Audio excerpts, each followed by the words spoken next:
How can Michael Porter Jr. get better while staying in his role? Looking back at last year, you just forget about how much he bought in, how good he truly was just because of how he played in the playoffs, in the finals in particular. And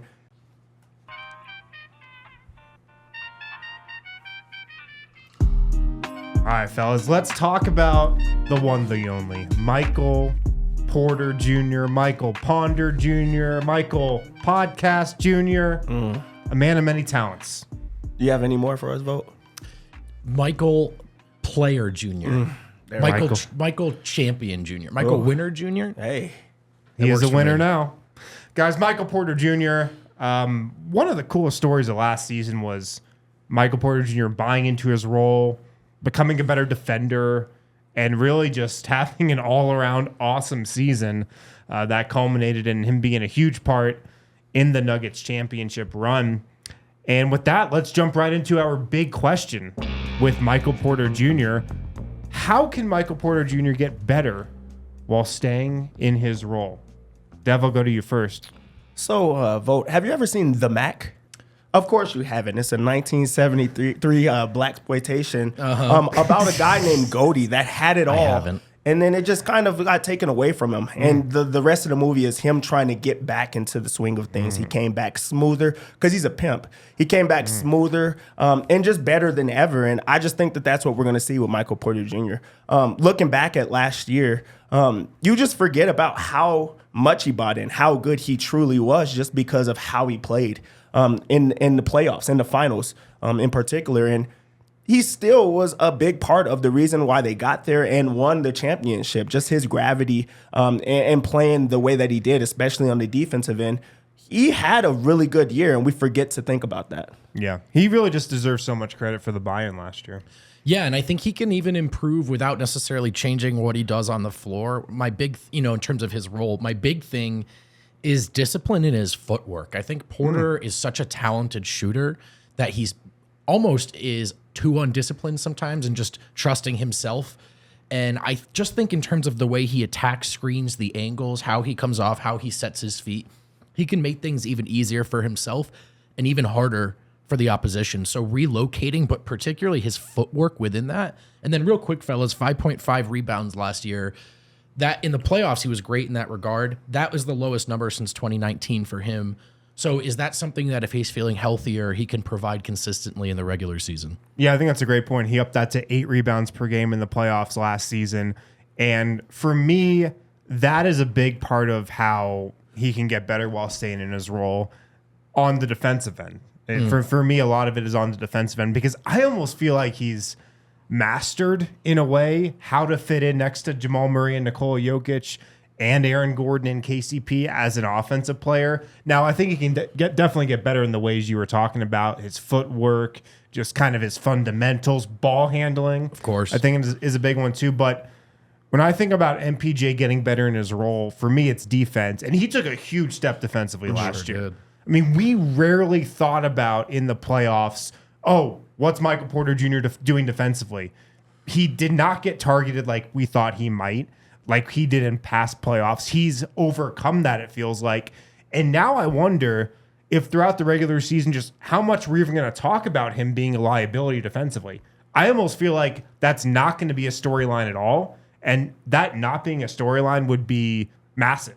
Yeah, the big thing about those type of storylines and, a huge question coming to the year is what does he have to work on a bit more? Because he's answered the calling for the things that everyone was asking. Yep. Can he play alongside Jamal Murray and Jokic?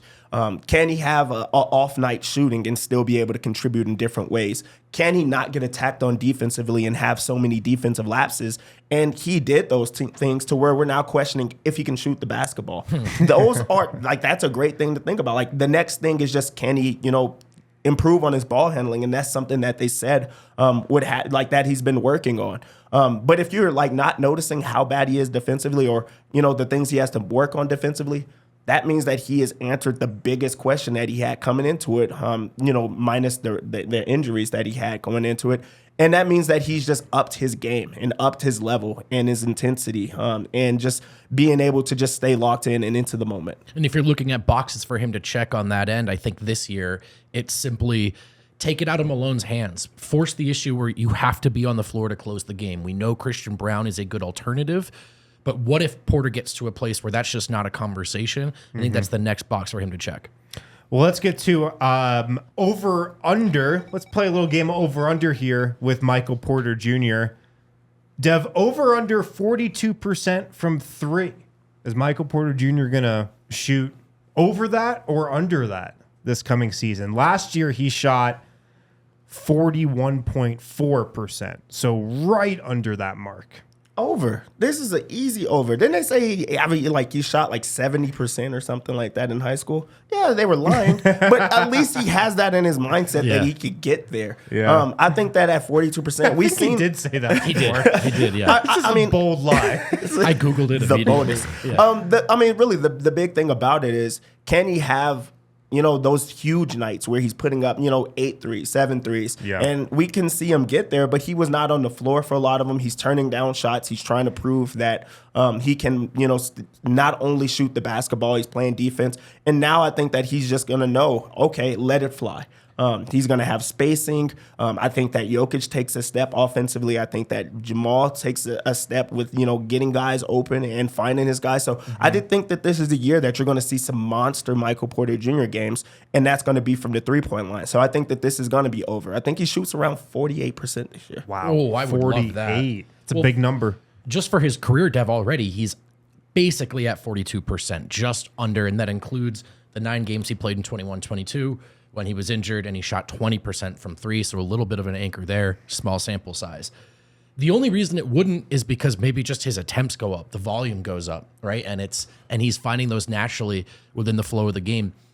Jamal Murray, Aaron Gordon, they look very eager to pass so far in the preseason. But I think that this is the year where Porter puts it all together again, much like he did in 2020, that 19-point-per-game season where he shot just under 45%. Similar volume to last season. I think he can do it again, and I'm hopeful it's this season. I'm going to go over as well. When you look back at the shooting slumps Michael Porter Jr. has had over his career, most of them come when he's hurt. Correct. Like, injury is really the only reason why this guy misses from 3. Even if you go back last year, you look at all the little slumps he had, he was playing through injuries for most of them. And then you've got the finals, really his only prolonged bad shooting slump of the playoffs. So I think he's going to go over to the open shots that he got last year. He's going to get the same looks. Yep. They might even be more open with just how much Jamal Murray is going to bend the defense in the regular season this year compared to last year. I'm definitely going over. Like, this guy's an absolute laser, and I think he's going over 42% from 3. Let's get to some bold predictions for Michael Porter Jr. Let's get bold, guys. Dev, go ahead.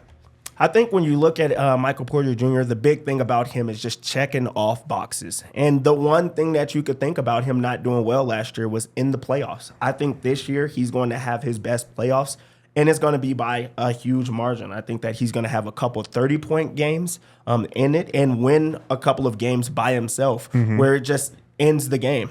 So I think that he's going to up his game in such levels offensively in the playoffs that he gets some finals MVP votes. Whoa. I noticed how you didn't want to make that your main bold prediction. Yeah, that's like an aside. Do I have a vote in this thing too? I'm just saying. That's crazy. It's funny when we think about him back to the playoffs because he had an awful shooting performance in the finals, but he shot the ball really well through the first 3 rounds. He did. I think he was up near 40% in the first 3 rounds of the playoffs, and then his finals kind of slump that he was in weighed his percentage down to just 35% throughout the postseason last year. But he shot the ball well throughout most of it. And he did a lot of things well, and I think it's just something he can build on. To Dev's point, final jitters out of the way, and he knows what productive winning basketball looks like, whether his shot's falling or not. So I think he gets back to the playoffs. Everything's a little slower. Everything's a little calmer. And in addition to the defense and rebounding, he'll shoot the lights out. What's your bold prediction? All right, I talked about him putting it all together like that 2020-21 season, 19 points per game that year. I think this is the year that Porter gets to 20 or more. And I think Jamal Murray is, at least so far in the preseason, coming off of the finals in his playmaking bag. Aaron Gordon looks particularly inspired by the ball movement that Jamal and Jokic have been bringing to the table. So if those guys are pass first mode, you almost don't need KCP and Mike to ever pass the ball. Shoot every time you touch it. So I think Mike's got a chance to, without changing his role, finally crack 20. It's bold, but I'm saying it's this year. So I'm going to ask you for another bold prediction on top of that. Okay. How many Nuggets players are averaging over 20 if Michael Porter is over 20 as well? You would get 3, I think. 3. But I do think, maybe Murray and Porter are both kind of at 20. It's not. No, I mean, we know no matter what happens, Jokic's scoring is not going to drop too much. If anything, it's probably going up somehow. So.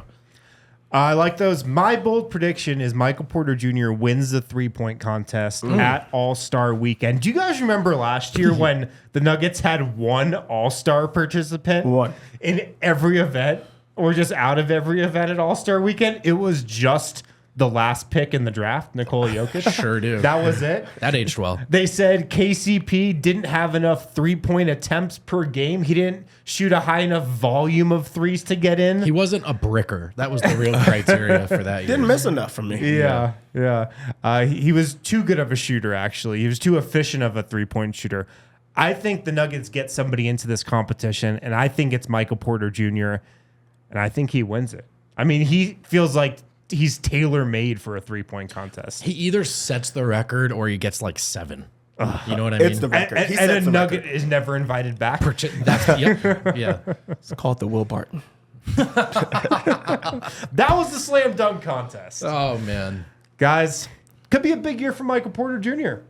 Could be winning a 3-point contest. Could be getting some finals MVP votes. Wow, what a timeline. That is hot. Let's see what happens. Scorching hot take. We all silly like the mayor.